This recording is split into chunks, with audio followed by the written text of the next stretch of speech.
Hey everybody, and welcome back to another Perry's Inside Scoop. Starting this long stretch on the road as we head into week 6. Coach Babers is with us, and Coach, important, right? 3 in a row on the road. You're only playing one of them this week, but I know you got to kind of gather yourself here. This is a really important stretch of the season. It is. We're playing 3 fantastic teams on the road, and we're looking forward to it. First 2 they're going to be ranked, but we got to take them one at a time. Sure. Clemson typically is ranked. They probably will be ranked again as the season goes on. Really the first adversity your team has played through and worked through now, taking the first loss of the season. When you go back and sift through what happened, what you would do differently, what could happen differently, what do you come up with? The biggest thing is overall our really good players didn't play that well. And when Michael Jordan's missing a bunch of shots, I don't know how good the Bulls are going to be. Scottie Pippen can do so much, but if Michael's not playing well and Scotty's not playing well, you're going to be in trouble. And our best players really did not have their best game. Yeah, Carolina reference there with MJ. We go down and see the Jumpman this weekend as the Orange travel to Chapel Hill. So your good players obviously are good for a reason. It means they're historically good. They're more than occasional, as you say.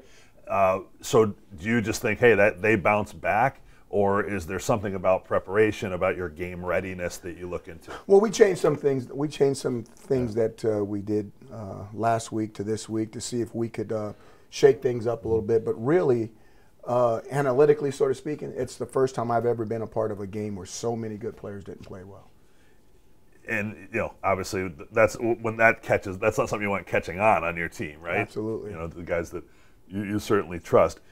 Does going on the road into a sellout environment and all that help when it comes to focus? I think it is easier. It's more difficult, but I think that once again, when you get on the road, it's just us and it's nobody else, and they're not cheering for you.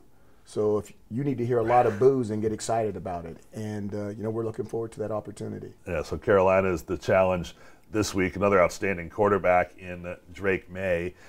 When you throw on his film, you see what? I see a guy that's going to get drafted extremely high in the NFL, and whether he goes this year or next year, he's going to be one of those guys that plays on Sundays. So you just saw in Cade Klubnik, another strong quarterback. You're going to see next week in Jordan Travis at Florida State, another good one. And they're all different, right, in terms of what maybe sets them apart or their skill sets. May is historically strong as a thrower of the football. What do you think about Klubnik in a couple of cases, right? You're dropping 8 men in coverage, and he's still finding an open man. How do you feel right now about where you are defensively? There's so many positives about the defense, but that specific aspect when you're going up against a quality, accurate passer. Well, it's kind of like the guy that's going to make his shots. We know that he's going to make his throws.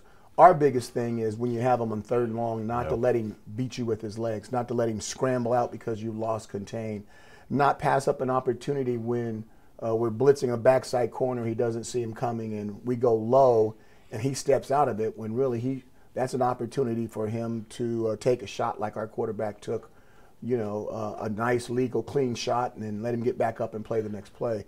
So there was opportunities. We can't let those opportunities get away from us, and we know it's going to be a tall task down there. If the story of the Clemson game is missed opportunities, do you take stock in the fact you are getting them? Right? We know about Marlowe's penalty. You should have gotten off the field on 3rd and long. So you are creating those situations, right? To have a dropped interception, you should have had it. But the idea is you're getting, even on the defensive side, you're getting your hands on the football. It was one of those, it was perfect storm. That game, you make some of those plays, and who knows what happens. But that's the great thing about football. I tell the team all the time, the best team doesn't win. It's the team that plays the best. And in football, you normally get one chance unless we got a conference championship like we have this year where you may get a second. Sure.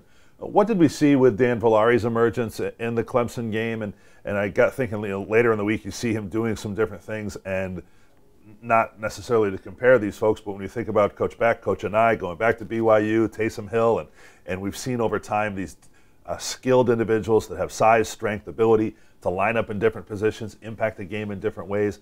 Is that a fluky thing for him one day, or you have plans? No, I think that he's proven based off of some of the things that he did in the previous game that maybe he should touch the ball a little more. When you align that, when you say, hey, this is a real asset for us, how do you go about determining what's the best way to use your weapons? Well, you got to watch young men practice, and you know what he's good at. And what you've got to do is find out what the defense is giving you and see if those two things fit together. When you look at North Carolina, their strengths, again, because that's what you're trying to do, right? You're trying to align your strengths against their weaknesses. What's your evaluation, really, of what you see out of the Tar Heels? Let's start with their offense first. May, obviously, is a big key, but how do they move the football? They move the football between his legs and his arms. They have two excellent tailbacks. But when you load up the box to stop the run, the quarterback is more than capable of picking you apart. And anytime you line up and your quarterback plays better than the other quarterback and you have a very, very good defense, chances are that you're going to have a great opportunity to win the game. The Carolina defense, Coach Brown, talking about the improvement they've made under Gene Chizik as the defensive coordinator, and still room to improve. What do you see are the biggest challenges that they provide? Well, I think the biggest thing is their DBs can cover, and they have huge guys up front. Yeah. They have pass rushers, they have edge rushers, they have explosive linebackers. These guys are, some of the top recruits in the country, and out of the state of North Carolina, staying home playing for the flagship school. All right, top 15 team on the road. You wouldn't have it any other way, right? Wouldn't have it any other way. All right, Coach, thanks for the time. Best of luck. Thank you, Matt. Orange head coach Dino Babers here on the Perry's Inside Scoop. Perry's is proudly made in New York.